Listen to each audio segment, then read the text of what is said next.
So welcome everyone again to this exciting event bringing three perspectives on cycling cities. But before we actually introduce the panel speakers and the moderator, I would like to hand it off to Nora Peña, who is the head of the Mobilize program at ITDP, to start us off.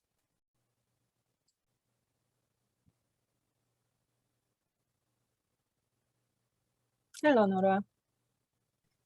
Hello. Of course, I had to unmute myself. My name is Nora Peña. I'm the head of the Mobilize program. Thank you for joining us on our last Mobilize Summit Series event. The Mobilize team and the Sustainable Transport Award Committee have worked hard this year to bring you amazing highlights from Jakarta, our 2021 STA winner, and Lviv, our honorable mention. This is our 6th year celebrating the Sustainable Transport Award winner at Mobilize. Mobilize is ITDP's annual convening, which has taken a twist like most of us have since 2020. The purpose of Mobilize is to bring you into the room and showcase the winning city's interventions and best practices.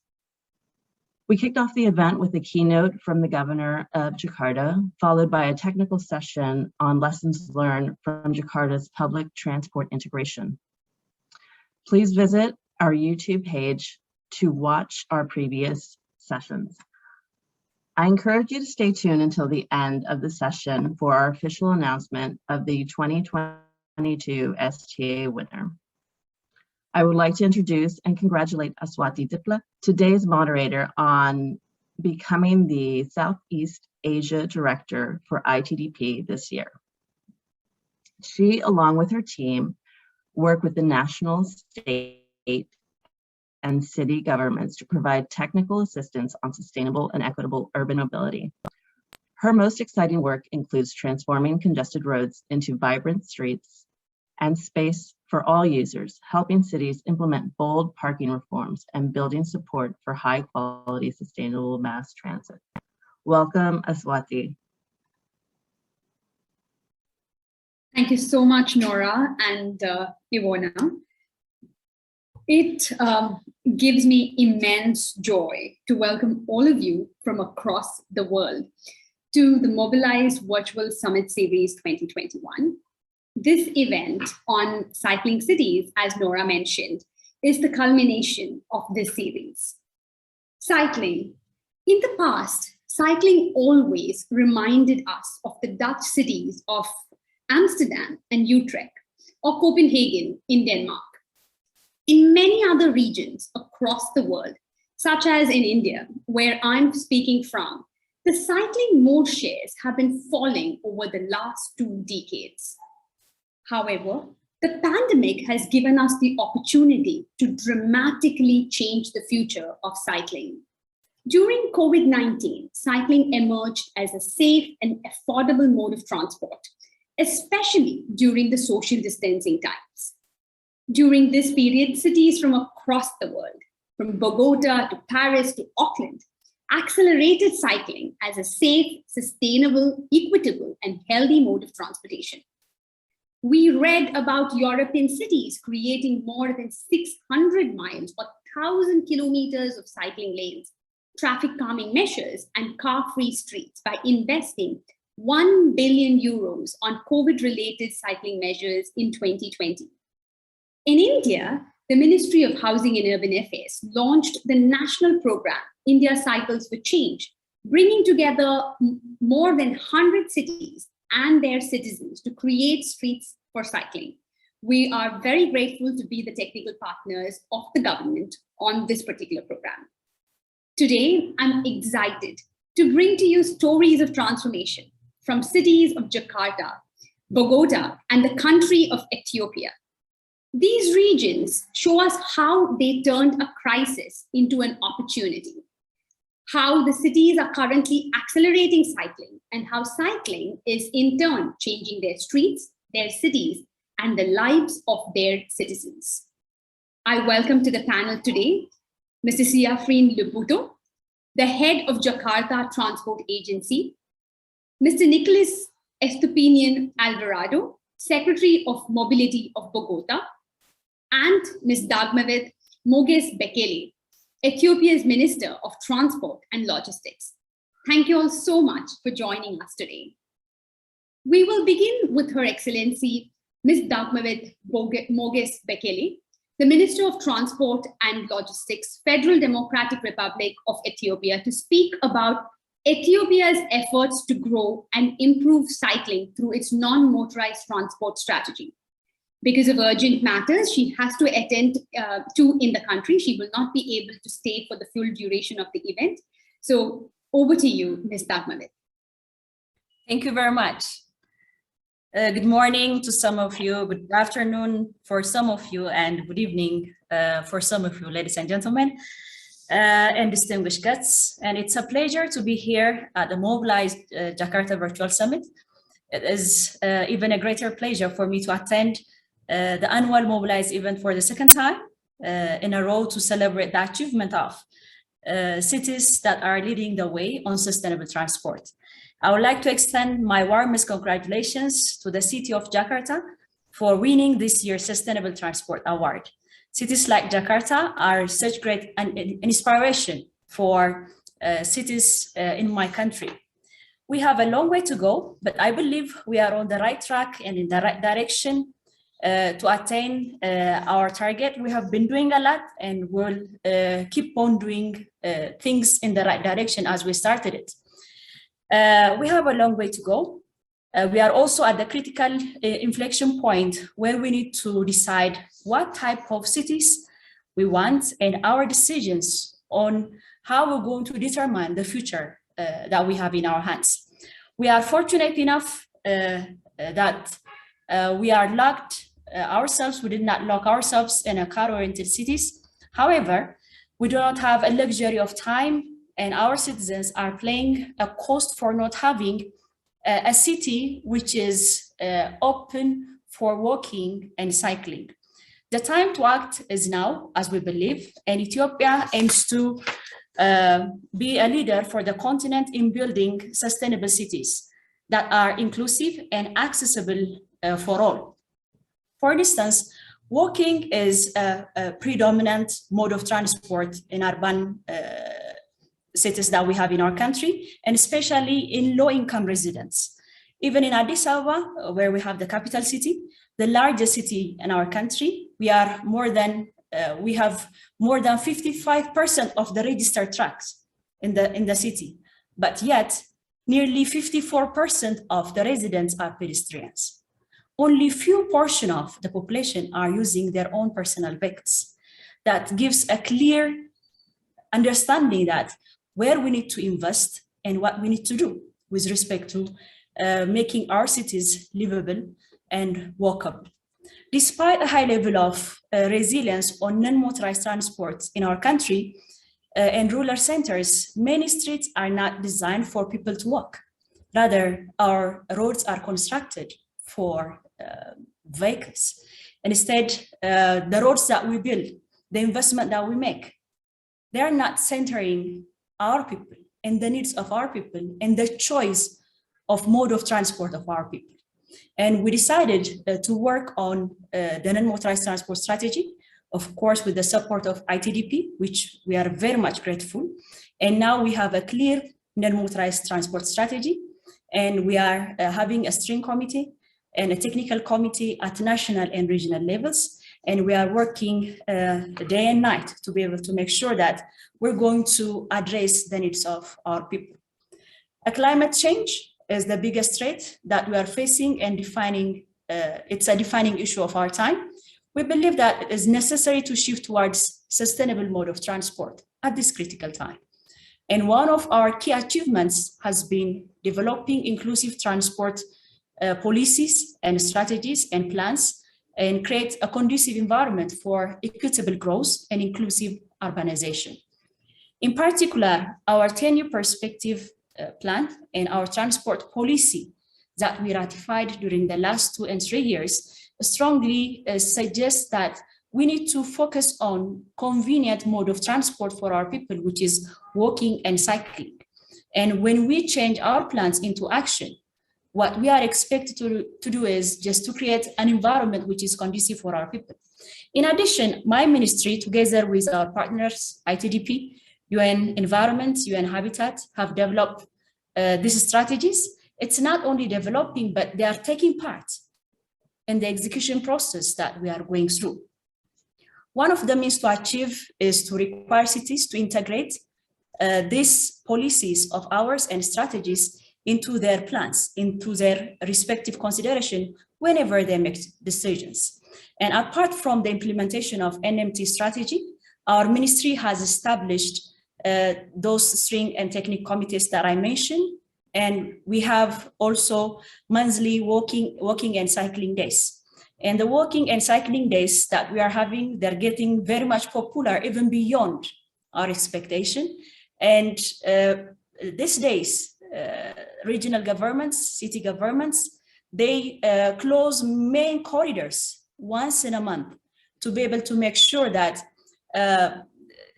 people are going to enjoy the roads beyond the vehicles. And even in already built up areas, cities like Addis Ababa, now we are taking bold measures and bold initiatives. And there are about 42 kilometers of cycling lanes that are being constructed. And we'll make sure that it's going to be part and parcel of each and every developmental activities that we do with respect to road development. We have also completed beautifying the capital city in a form of different projects. And in those projects, we are making the city to have open space, which is going to be conducive for walking. And we are dedicating cycling lanes in those parks and recreational centers that we are building in the city. And all this is emanating from the concept and from the strategy that we ratified along with our partners, which are supporting us a lot in this endeavor. And for the success of our policies and strategies and plans, we need the support of key stakeholders and also, of course, our people. And to raise awareness and to build a shared vision, we initiated this monthly walking and cycling initiatives, but we'll continue to do them in a more aggressive manner. We believe that as a government, we are going to be successful when we become redundant and when our people is not waiting for us to close the roads and do it by themselves. And at that time, it's going to be the major point where we measure our success. But until that day comes, we'll work restlessly day and night to be able to make sure that it's going to happen, because we believe that our people, they deserve to live in a clean environment. They deserve to have a free space to walk and cycle. And that is something that we need to avail as a government, and it's also our responsibility. And generally, I would like to say that it is a great pleasure to congratulate the winner city, and our cities are going to learn a lot from what you have done so far. And definitely my country, Ethiopia, is going to be a benchmark for non-motorized transport for the rest of African countries. And by expanding what we have done so far, by scaling up to the next higher level, because our NMT strategy clearly said that we have to expand the walking and cycling facilities in 69 cities of our country. And we prioritize them, and we're starting to move it to the next secondary cities, starting from Bahar Dar city. And definitely your lesson is going to be a base for the ambition that we have to make our country a model or an example for the rest of African countries. Thank you so much for the attention, and I wish you a very successful deliberation. Thank you. Ms. Dagmawit, it was really inspiring to hear about your country's 10-year strategy and how you're planning to sort of scale up to not just 1, 2, or 3, but as many as more than 60 cities, and to just see the action that cities like Addis Ababa are taking, it clearly shows that it's not just in a policy or in a strategy, but it's really transforming into action on the ground. If I may just ask you just one small question. It's fantastic to see all of this work, but for cities that start, we always have this fear of challenges. And what I just want to ask you, in this journey, did you face any challenge, and or do you continue to face any challenge, and how are you tackling that? Thank you very much for the question. And whenever you come up something new, something that has not been happening practically on the daily practice, it's very obvious that you're going to be challenged. Yes, there are lots of challenges because even the lifestyle that we have is a kind of lifestyle that acknowledges having a vehicle or using a personal vehicle to be categorized as a well-to-do category. But we believe that using mass transport and using cycling and using as a mode of transport in a city should be something that we all need to be proud of, because we protect the environment, because we protect the health of our community, and it has multifaceted kind of contribution. But despite all the challenges, what is giving me a strength to go forward is the passion that I have to see a young girl in a rural part of my country having her own cycle and going to school by her own without the engagement of anyone is the dream that I have. And until that things happen, definitely what kind of challenge we might face, or I might face, it's not going to hold me back, because I did not get that opportunity while I was young. But I believe this young generation, girls, boys, they deserve to have a better access for non-motorized transport, which they deserve to get. And I believe the support of our partners is going to continue with us until we see this, because we are one of the big countries. Our size is one of the, it's the tens when we compare it with other African countries, and our population is 100 million, which is the second most populous country in the continent. We don't have sufficient infrastructure. There has to be infrastructure for cycling, even in the rural tip of my country. And this mode of transport has to be implemented. So we keep on doing on the infrastructure, and we keep on doing on the mode of transport as well. Sure. Thank you so much, Ms. Dagmawit. That was so inspiring, just to hear that what we want is independence for everyone, whether they're 8 years old or 80 years old. If we want our transport to really allow that. Thank you so much for being here with us. On that note, thank you, ma'am. On that note, let me now move on and invite you to travel from Africa to Jakarta. And I'd like to welcome Siafreen Liputo, the head of Jakarta Transportation Agency, to highlight Jakarta's efforts during COVID-19 pandemic to improve cycling in the city. Mr. Siafreen, over to you. Thank you, Aswathy. Good evening and good morning, ladies and gentlemen. Thank you for the tonight opportunities. I will share our story about how we implement our cycling program and how we turning challenge in the COVID-19 pandemic time into opportunities of making cycling the lifestyle for Jakarta citizens. Slide. This is a quickly explanation of how we shift our paradigm in transportation. Before, for many years, we were more car-oriented, but now we changed into transit and digital-oriented. We strongly believe that pedestrians are our first priority, followed by low-emission vehicles, public transport, and the private vehicles as the last priority. And that is our principle and foundation in managing transportation in Jakarta. Slide. Pandemic has caused change of pattern, change of mobility, and change of activities. The border between origin and destination become blurry, and to avoid direct contact and lack of trust on the crowded public transport, the interaction is mostly virtual. And as the busy activity slowing down, people do action to take care of their well-being, and that's when bicycle lifestyle grows.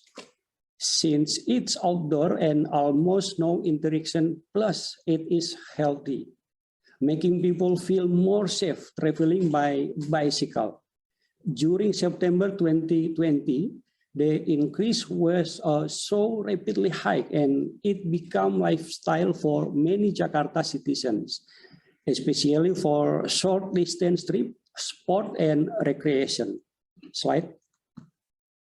Therefore, we capture the moment of offering our commitment to more sustainable practice, which is promoting bicycle as first mile, last mile mode and integrated with the public transport.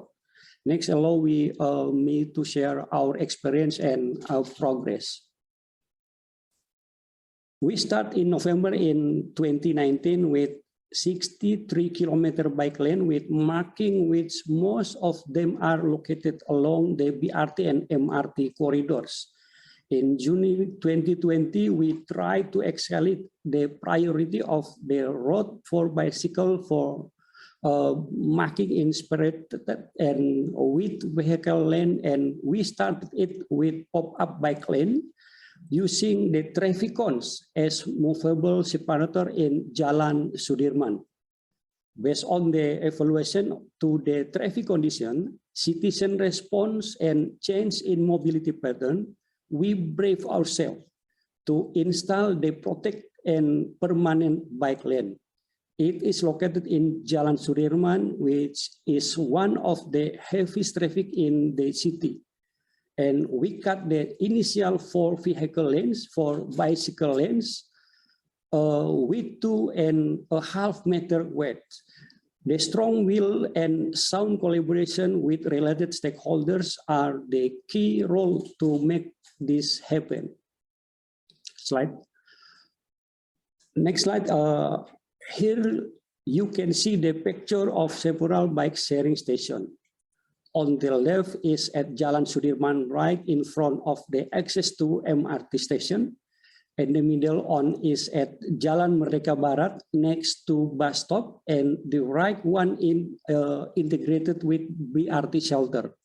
We started this project in 2020 in collaboration with private sector. And we will keep up expanding the service while formulating the right business model. Slide. We keep pushing ourselves to deliver the sound integrated between bicycle and public transport. Continuously, we develop facilities such as bike on board in MRT, so passenger can bring their bike inside the MRT, even for road bikes. We also provide and improve bicycle parking facilities on MRT station and BRT stop. Furthermore, I can inform you that during many commuter station reform that we did through 2020 until 2021, the connectivity between bicycle and other modes are one of our most priority. We hope it can be the push factor to increase ridership and encourage people to use both bicycle and public transport as a main mode. Slide. In summary, let me say one more time that we commit to continuously develop our bicycle system and network and integrate it into our transportation system and making it our priority mode. We dream of Jakarta as a bike-friendly city that can provide livable living environment living for its citizens. Let us work together and take the lead to act for sustainability and be the champions for the transportation sector. Thank you. Thank you so much, Mr. Sayafreen. It was really an insightful presentation, and to see the actual network of protected cycle lanes that have been created in Jakarta, and particularly to also see the integration of having parking as well as allowing cycling on the mode of transport, the public transport as well, was really interesting. So we'll come back to you once after we've traveled all the way to Bogotá as well. So last but not the least, from Jakarta and Indonesia, I welcome all of you to travel to Bogotá in Colombia. And it's my honor to welcome Mr. Nicholas Estepinian Alvarado, the Secretary of Mobility of Bogotá, to share efforts taken by the city to expand cycling. Over to you, Mr. Nicholas. Thank you very much for this very, very exciting panel. It's a pleasure to see all that's been done all over the world. And thank you very much to ITDP for this invitation. It's really a pleasure for us to be here, sharing some of the experiences and learning from the other cities, from the other countries, what they've been doing. Over the past few months, we have all suffered trying to understand how cities move during pandemia. One of the principal things that we had here in Bogotá, as we were trying to discuss around March of last year with other cities, we were trying to understand how we would take some concrete actions so we could offer different possibilities for people to move in safe and in, of course, all the sanitary conditions for to affront our pandemic times. So in Bogotá here, we decided to introduce these pop-up bike lanes, which, as you know, have been very famous all over the world. And we started with preconception, and that is that we were convinced that we were not going to get it right at the first time. We were decided to take these chances, but we were also very conscious that we had to try some different ideas, and perhaps that we were going to make some mistakes on the road. So we started with something like 120 kilometers, and we started iterating and changing and understanding how these kilometers of pop-up bike lanes were going to be conflicting perhaps with public transportation, how perhaps we could increase the number of accidents, of course, unforeseen accidents. And then we started seeing and calibrating the network. So we have this very vast infrastructure network that we have for bicycling. We have today 590 kilometers, and we started with 84 kilometers of pop-up bike lanes that were providing both connectivity and having multiple options for the people that were using the mass transit system that, of course, during pandemic times, they did not want to use. So we started with some parallel corridors to these to these BRT lines that we have and mass transit that we have, and we started replicating those routes. So these were the initial 84 kilometers that we consolidated. As I mentioned before, we started with 120, and we will start iterating and understanding in which corridors and in which intersections we were causing more problems than solutions. So finally, we stabilized in 84 kilometers, and a lot of those kilometers are currently now permanent kilometers. We started with pop-up bike lanes, and now we understood how we saw the great reception that these corridors had among cyclists and among all the people. All the people, of course, in a city have a lot of benefits from more people cycling and more people having sustainable modes of transportation. So 84 kilometers we started, and then we had pretty much something like 36 kilometers that we become permanent. We still have something like 20 kilometers that are still temporal kilometers and that are going to be implemented as we continue with infrastructure projects. So in the next slide, we can also see how this network has been progressing. We've seen really the increase in the numbers that we had are pretty fantastic. So we have corridors, for example, we have here a very emblematic corridor that is Calle 13, 13th Road. And that is one of the roads that has more, the more conflicts between cargo, public transportation, and cyclists. And in that corridor specifically, we have one of every 3 vehicles that pass through that corridor is a bicycle. So we have a lot of cargo, we have a lot of public transportation, but then again, 1 of every 3 vehicles that cross that corridor is a bicycle. And then we have the most beloved corridor here in Bogotá, that is the 7th Avenue. That is one of the, when we review all of the different surveys, that is the corridor that people in Bogotá love the most, and was traditionally a corridor for cars. As we all seen the history, as a city has taken these chances to redistribute public space. So we said, okay, here is the pandemic, a lot of problems, of course, public health, but then it's also an opportunity to change and redistribute public space, having criteria of equity and efficiency. And we implemented this bike lane. And really, then again, the numbers have been amazing. The increase, the demand was there, but there were not all the conditions so that people could seize that opportunity. We went from having 35 trips in the peak morning, and then we went over 1,000.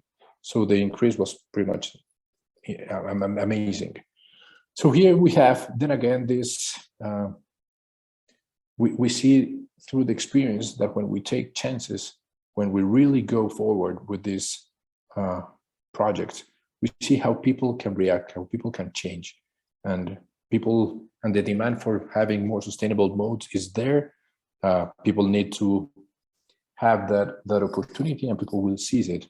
Here's another example from the 9th Avenue. We also went from 525 cyclists per hour to more than 3,500, so 3,500. We can see how the increase is really amazing, all the corridors.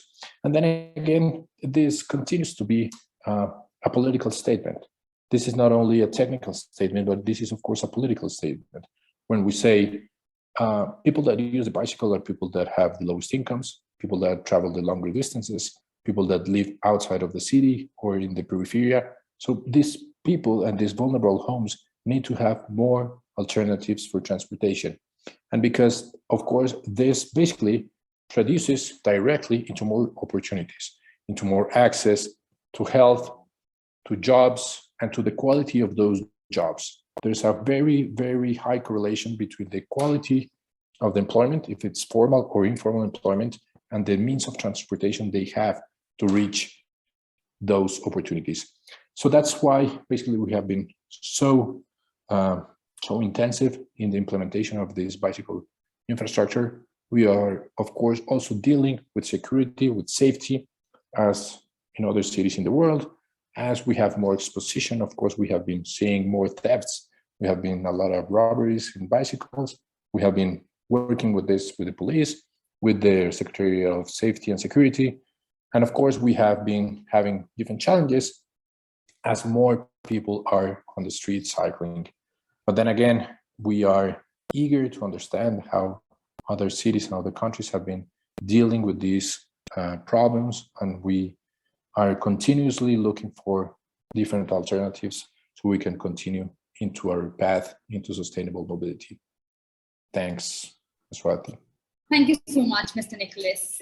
It was really inspiring to see the number of cyclists that you've actually been able to get onto the streets of Bogotá, and we're definitely coming back to you for the secret on that one. So let's, just starting with a bunch of questions, and let me come to you, Mr. Siafreen, to start with. So it's been great to see both in Jakarta as well as in Bogotá about having these really safe cycle lanes for our cyclists to use. And it was great hearing from you about how you all have really leveraged the pandemic and turned this crisis into an opportunity. But now moving ahead, what are the levers that you all are embracing to make sure this momentum really lasts? So if you could share on, are there any policy levers that you're embracing? What is it that you're planning to do next such that this doesn't die now? So Mr. Siafreen, what are your thoughts from Jakarta? Thank you, Aswathy. With the pandemic of COVID-19, we have learned to be more resilient in every sense of crisis. we need to have an adaptive and resilient approach, like I mentioned in my presentation. We immediately capture the change of mobility and activity and flipping them into opportunities to support sustainable transportation and furthermore sustainable lifestyle. Fortunately, the citizens' response to bicycle riding was very positive and beyond our expectation, so that became the momentum for us to promote cycling in society. Thank you. Thank you, Mr. Siafreen. Coming to you, Mr. Nicholas, are there any, are there any things that you're taking or steps that you're taking to make sure that this momentum lasts for a longer term? So, of course, during the different stages of the lockdown, people were very quiet about seeing the city and how we were taking these lanes for bicycling. As we've moved forward to the economic reactivation and all the different sectors of the economy are all open again, people came out of their homes and realized that we have taken a lot of space. And of course, the pushback from the status quo is hard. I believe when Janet Sadikan states that when you push status quo, it pushes back really harder.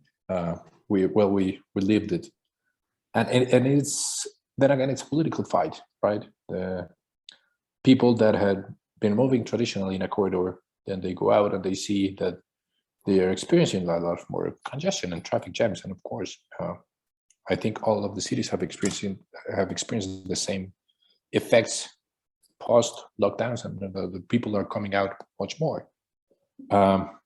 So it's been hard to try to manage an equilibrium, try to explain why we're doing this. It's not because we're crazy about bicycles, because it's more efficient, and it has a lot of justice, environmental justice, and brings a lot of equity to the cities. So we have been really hard on communications, trying to pass on these messages and trying to say the demand for different modes of transportation is there. We just need to provide all the well-being and all the conditions around. We saw the increase. It was 10-fold, 20-fold. It was really amazing, the number of cyclists. We have, as you saw it, 5,000 cyclists per hour in some of these corridors. So people also realize when they see a lot of people biking besides them, they realize that there is redistribution of space was really needed. And we are taking the land use plan. Is a long-term plan. It's a 12-year plan. And we are consolidating all the redistribution of public space, all the roads and all the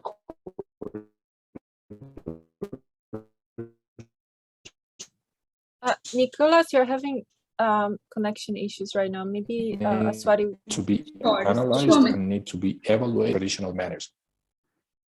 Yeah, Mr. Nicholas, I'm sorry, you're having a bit of a connection issue, so we'll come back to you.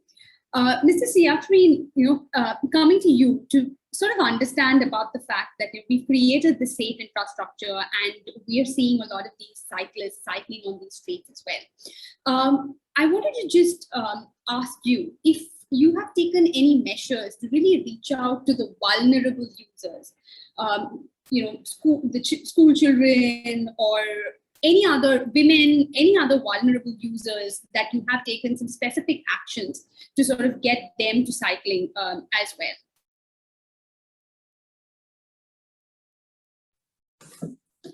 Thank you. First and foremost, the government has strong will and commitment to keep improving the bicycle program in Jakarta. You can have lots of strategy or even sophisticated solution, but bear in mind that the key to our success story is the collaboration with all stakeholders all related, and that can be story translate into package of action on the practical level, such as improve our infrastructure, making it more integration with other modes and commercial buildings, and set up regulation that support the scheme. We might also develop more low emission zone area that very suitable for bicycle. We already have one right now in the north part of Jakarta. We call it Jakarta Old Town, and it is a good idea to replicate the model in other spots. Another things, we are now planning to make bicycle network to connect interesting spots and objectives in Jakarta and making it into a tourism activity with the sightseeing and the riding bicycle itself. Thank you, Mr. Siafri. It's interesting to note how you're also looking at sort of bringing a tourist angle to cycling itself. Coming back to you, Mr. Nicholas, it's been fabulous seeing the number of cyclists that we've seen on your streets, as much as a tenfold increase in cyclists. Now, while we always believe that giving safe infrastructure would really attract the cyclists onto our streets, there are many cities that sometimes struggle to find their cyclists as well.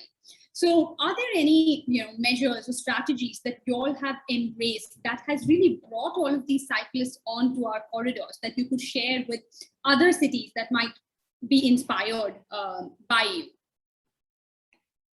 So we have been working with a lot of different sectors. We have been working with environment, the Secretary of Environment. We've done a lot of communication, trying to get more people acknowledge of all the different local and global pollution issues that we have. I think the acknowledge and the recognition that people have on local air quality is increasing. So that has helped a lot. We have also been working a lot with the Secretary of Women, trying to bring forward all of the gender issues, not only in mobility in general, but specifically to the usage of bicycles. And that has also helped. We have been doing, for example, with our institution of recreation and sports, that is also very into bicycle subjects.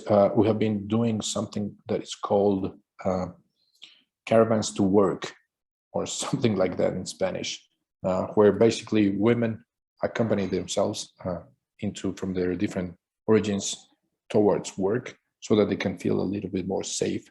And as I mentioned before, we are working also with the police and with the Secretary of Security and Safety, also trying to bring more eyes into the street, more eyes into these bike lanes, so that people can feel better, people can feel safer, people can feel that there are a lot of them going together. So that has also helped a lot into security issues, into gender issues, and of course into the recognition of the environmental problems that we have, into the global greenhouse, of course, and then into the local pollutants also. Sure. Thank you so much, Mr. Nicholas. And yeah, when I sort of started cycling after a long while the last year, and I completely agree, just having more people along with me was really helping me boost my confidence in cycling with all of these speeding vehicles around the side. So we've seen a lot of these interventions that both of you have taken in both Jakarta and Bogotá. And one of the main things that the cities that do want to step or want to embrace cycling do face, or they worry about, is the challenge that they face, the kind of pushbacks. Mr. Nicholas, you had spoken about how when people actually stepped out onto the streets after their lockdowns, they saw all of this space and there was this pushback. So coming to you, Mr. Siafri, first, how is it that you all really convinced the car-using citizens of Jakarta to embrace cycling, or the space that has been given to cyclists?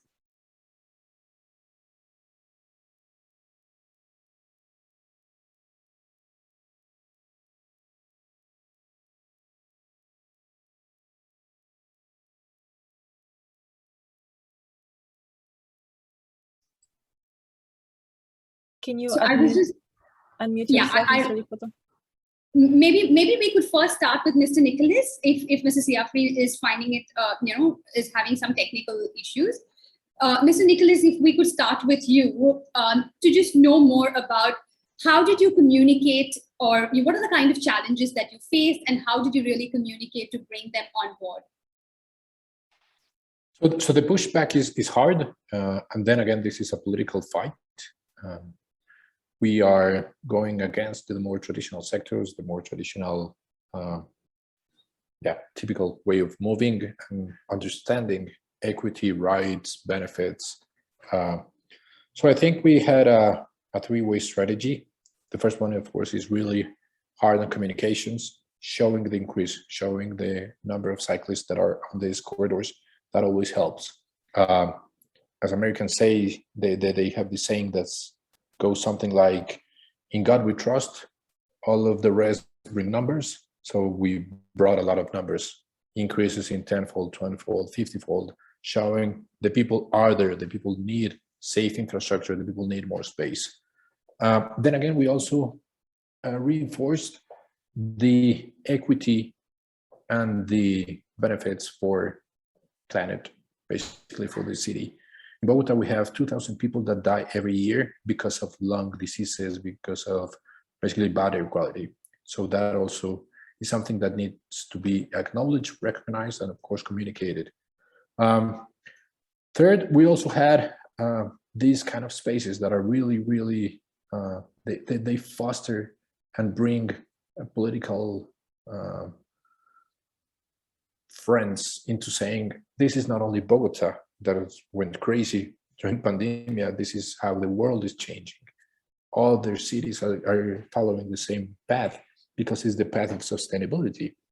After Paris, COP21, we also, how the world committed into several different challenges, and this is part of that global path of change.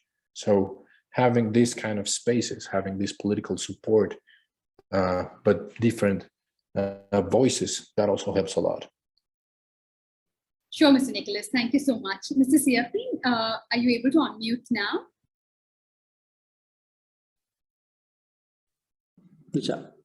Yes, Mr. Siafri. We were just asking about, whether you all faced any challenges and how is it that, you've been able to tackle them? Okay, so many strategies, just like I said before. Of course, the key is to collaboration more with communities and other stakeholders, and strong will with change of paradigm in road user priority. With campaign continuously improving our infrastructure and making it free for bike sharing right now. Thank you. Thank you so much. Thank you, Mr. Siafri, as well as Mr. Nicholas. We're unfortunately running late and we wouldn't be able to take any questions from our audience. We apologize for that. And it was just summarizing, it was fantastic to hear about the political will that cities like Jakarta, Bogotá, as well as the country of Ethiopia had put ahead in front of them, and how you really focused on collaborating with different communities to build support, and also looking at how data sometimes plays a very important role in highlighting how cycling is improving in our cities. So that's fabulous, and thank you so much to all of you once again. So with this, I'd really like to pass the baton on to Nora, but just prior to that, I'd also like to thank the Mobilize team as well for bringing together this impressive virtual summit series. And last but not the least, once again, thanks to our distinguished panelists for joining us today. Thank you so much. Thank you, Aswathy. And thank you everyone for joining us till the end of this session. The Sustainable Transport Award Committee came together earlier this year to review over 30 nominees from around the world. Those nominees can be found at STA-winner.org. We narrowed our list down to 8 and finally 3. Our winner for the 2022 Sustainable Transport Award is Bogotá, Colombia. The city took bold steps, as you could see from the presentation. They really, during the height of the pandemic, created emergency bike lanes to reclaim space for cyclists and pedestrians, to allow for better social distancing, amounting to 17,000 square miles of street space and repurposed for pedestrians. The city also worked to improve road safety with speed reduction and traffic calming measures, resulting in a decrease in traffic deaths on major roads. The city also took a closer look at their most vulnerable populations, school children. 58% of students' trips are by foot. They adopted a Kids First program. A program provides caravans escorted by adults for young travelers who commute to school, both on foot and by bike. These are just some of the highlights for our winning city. We had 2 honorable mentions selected for 2022, Peshawar, Pakistan, and Tartu, Estonia. Thank you to the STA committee for their efforts and commitment to selecting the winner for 2022. Since we have Nicolas on the line right now, maybe you can share a few words with us. Thank you very much. It's really an honor. I've been following this award, the work that we have been doing over the last, I don't know, 10, 15 years. And it's been very exciting how you have selected different cities around the world in different opportunities because of bold actions and because of different transformations. As you know, some of the friends here have been living for a while in Buenos Aires, back and forth, Bogotá, Washington, and we have been seeing these interventions in person. So it's really an honor. It was very hard during March, April of last year. We were all going crazy trying to look around and see what other experiences we had. And then this idea of the pop-up bike lanes came through. We saw basically how people received these interventions very well, how the increase in the numbers were telling us we were doing the right thing. And then we decided, of course, with Mayor Claudia Lopez, she said, okay, then those corridors must need to go permanent.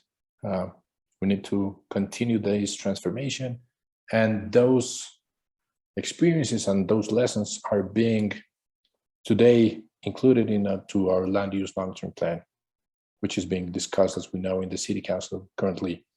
The pushback continues, and we continue here pushing back again because we're totally convinced that this is the way forward. So thank you very much, Nora, and to all the friends of the ITDP. Great, thank you. You can find more information on staaward.org. Congratulations, Bogotá. Thank you all for attending today's session. Thank you to our brilliant speakers and moderator. You can find all of Mobilize Jakarta's Summit Series on ITDP YouTube channel. And you can download Jakarta Transport Integration Case Study by visiting ITDP's resource page. The link will be shared in the chat. Please join us for the STA ceremony on February 9th of 2022. Good day and good night, everyone. Bye to all. Thank you very much. Thank you. Thank you, Aswathy. Congrats for Bogotá, the winner of STA 2022. Thank you, everyone. See you Thank at the you. ceremony. Bye-bye. Bye.